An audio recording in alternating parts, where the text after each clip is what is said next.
कक्षा 12 की राजनीतिक विज्ञान की पुस्तक है समकालीन विश्व राजनीति।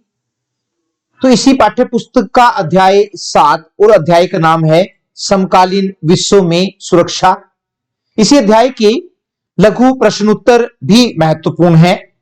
परीक्षा की दृष्टि से ये प्रश्न आपकी सहायता कर सकते हैं अच्छे अंक लाने में। तो पहला प्रश्न है, सुरक्षा की कितनी धारणाएं हैं? तो उत्तर है, सुरक्षा की 2 धारणाएं हैं, पारंपरिक सुरक्षा और अपारंपरिक धारणा। पारंपरिक धारणा और अपारंपरिक धारणा। प्रश्न नंबर 2 है, कौन सा देश अपनी सुरक्षा पर सबसे ज्यादा खर्च करता है? तो वर्तमान समय में अमेरिका वो देश है जो अपनी सुरक्षा पर सबसे ज्यादा पैसा खर्च करता है। प्रश्न नंबर 3 है, किसी एक सैनिक गठबंधन का नाम बताओ जो आज भी मौजूद है। किसी एक सैनिक गठबंधन का नाम बताओ जो आज भी मौजूद है। नाटो, उत्तर अटलांटिक संधि संगठन, नॉर्थ अटलांटिक ट्रीटी ऑर्गेनाइजेशन इसको कहते हैं नाटो, वो वर्तमान समय में आज भी बना हुआ है। प्रश्न नंबर 4 की अगर हम बात करें तो भारत ने पहला परमाणु परीक्षण कब किया था? 1974 में भारत ने 1974 में भारत ने पहला परमाणु परीक्षण किया था। प्रश्न नंबर 5 एक इंपॉर्टेंट प्रश्न है, भारत की संसद पर आतंकवादी हमला कब हुआ था? 13 दिसंबर 2001 को भारत की संसद पर आतंकवादियों ने हमला कर दिया था। प्रश्न नंबर 6 है, सीटीबीटी का पूरा नाम बताओ। कई बार ऐसे प्रश्न भी आ जाते हैं तो उनकी फुल फॉर्म पूछ ली जाती है। सीटीबीटी का पूरा नाम बताओ। व्यापक परमाणु परीक्षण प्रतिबंध संधि, इसको हम कहते हैं हिंदी में कॉम्प्रिहेंसिव टेस्ट बैन ट्रीटी, इसका नाम है सीटीबीटी। प्रश्न नंबर 7 है, प्रतिवर्ष मानव अधिकार दिवस कब मनाया जाता है? तो प्रतिवर्ष 10 दिसंबर को मानव अधिकार दिवस को मनाया जाता है। प्रश्न नंबर 8 की अगर हम बात करें, किन्हीं 4 विश्वव्यापी खतरों के नाम बताओ। 4 विश्वव्यापी खतरों के नाम बताओ। तो जो पूरे विश्व के लिए खतरा बने हैं उसमें पहला है आतंकवाद, वैश्विक ताप वृद्धि, वैश्विक गरीबी और एक पर्यावरण प्रदूषण। ये हम 4 खतरे गिना सकते हैं।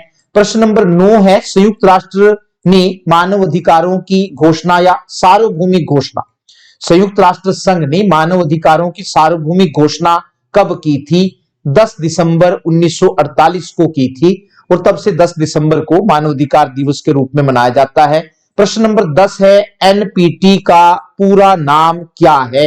एनपीटी का पूरा नाम क्या है? हिंदी में उसको कहेंगे परमाणु अप्रसार संधि, इसको हम कहेंगे नॉन प्रोलिफरेशन ट्रीटी। अगर हम इंग्लिश में करें तो नॉन प्रोलिफरेशन ट्रीटी और हिंदी में परमाणु अप्रसार संधि।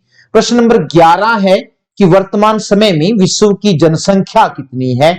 वर्तमान समय में विश्व की जनसंख्या कितनी है? लगभग 7 अरब विश्व की जनसंख्या है, 700 करोड़ जिसको हम कह सकते हैं।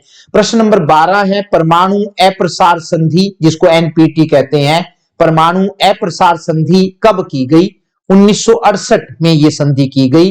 प्रश्न नंबर 13 है, जैविक हथियार संधि जिसको बायोलॉजिकल वेपन्स कन्वेंशन BWC कब अस्तित्व में आई? 1972 में यह संधि अस्तित्व में आई थी। प्रश्न नंबर 14 है, रासायनिक हथियार संधि जिसको केमिकल वेपन्स कन्वेंशन CWC के नाम से जानते हैं, कब अस्तित्व में आई? तो ये जो संधि थी ये 1992 में 1992 में अस्तित्व में आई थी। प्रश्न नंबर 15 है, मानव सुरक्षा का क्या अर्थ है?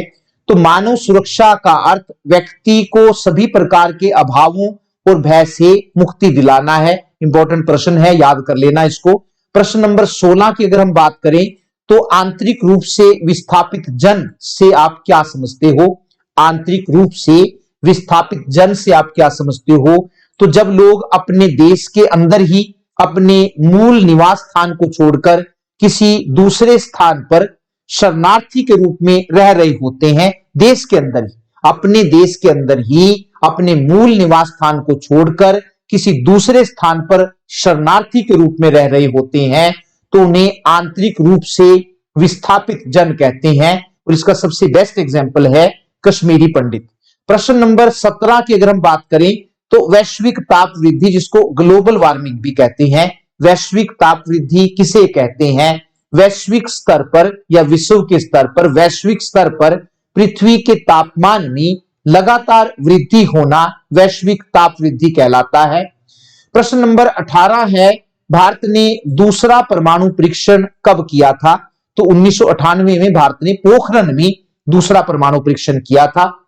प्रश्न नंबर 19 बहुवैकल्पिक प्रश्न है, तो इसमें पूछा है कि निम्नलिखित में से कौन सा सुरक्षा की परंपरागत अवधारणा का उपाय नहीं है? निम्नलिखित में से कौन सा सुरक्षा की परंपरागत अवधारणा का उपाय नहीं है? चार ऑप्शन दे रखे हैं, क है प्रतिरक्षा, ख है शक्ति संतुलन, ग है असीमित सत्ता और घ है निशस्त्रीकरण। तो कौन सा सुरक्षा का की परंपरागत अवधारणा का उपाय नहीं है? तो इसका सही उत्तर है ग असीमित सत्ता। और प्रश्न नंबर 20 है, 1990 के दशक में मैडकाओ नाम की महामारी किस देश में फैली थी? तो गायों में यह बीमारी फैली थी और वो देश था ब्रिटेन, जहां पर मैडकाओ नाम की बीमारी फैली थी।